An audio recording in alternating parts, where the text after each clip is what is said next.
क्या आपने कभी सुना है कि किसी कुत्ते, बिल्ली या गाय की आत्मा मृत्यु के बाद भटकती है? कई लोग दावा करते हैं कि उन्होंने ऐसा अनुभव किया है, लेकिन सनातन धर्म और शास्त्र इस विषय में क्या कहते हैं?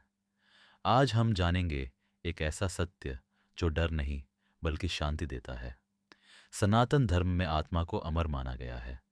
आत्मा न जन्म लेती है, न मरती है, वह केवल शरीर बदलती है।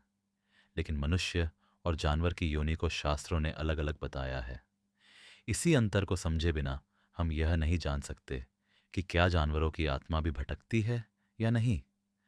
शास्त्रों के अनुसार मनुष्य योनि को कर्म योनि कहा गया है, जहाँ व्यक्ति अच्छे बुरे कर्म करता है, पाप पुण्य का बोध रखता है और इच्छाओं में बंध जाता है।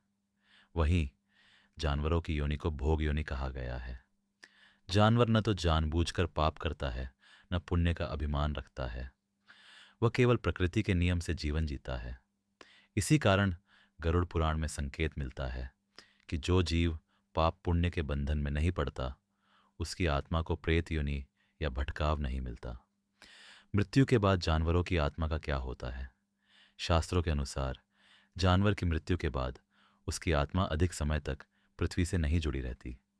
वह सीधे अगले जन्म की यात्रा की ओर बढ़ जाती है, क्योंकि उसके मन में अधूरी इच्छाएं नहीं होती, न लोभ, न ईर्ष्या, न अहंकार, न किसी स्थान या व्यक्ति से गहरा आसक्ति। इसीलिए जानवरों की आत्मा घर, पेड़ या किसी जगह से चिपकती नहीं है। फिर लोग जानवरों की आत्मा देखने का दावा क्यों करते हैं? शास्त्र इसके तीन कारण बताते हैं। मन का भ्रम या डर, उस स्थान की पुरानी ऊर्जा, किसी अन्य सूक्ष्म शक्ति का प्रभाव। शास्त्र स्पष्ट कहते हैं, हर अनुभूति आत्मा नहीं होती। कुछ ग्रंथों में यह कहा गया है कि यदि किसी जानवर की मृत्यु अत्यधिक पीड़ा या हिंसा से हुई हो, तो उसकी ऊर्जा कुछ समय तक उस स्थान पर महसूस हो सकती है। लेकिन इसे भी भटकती आत्मा नहीं, बल्कि प्राकृतिक ऊर्जा कहा गया है। सनातन धर्म का यह एक अत्यंत शांत सत्य है। जानवर निर्दोष होते हैं, इसीलिए उनकी आत्मा बंधन में नहीं पड़ती। भटकती आत्मा का संबंध अधिकतर मनुष्य के कर्म, मोह और आसक्ति से होता है। इसलिए डरने की नहीं, करुणा और समझ रखने की आवश्यकता है।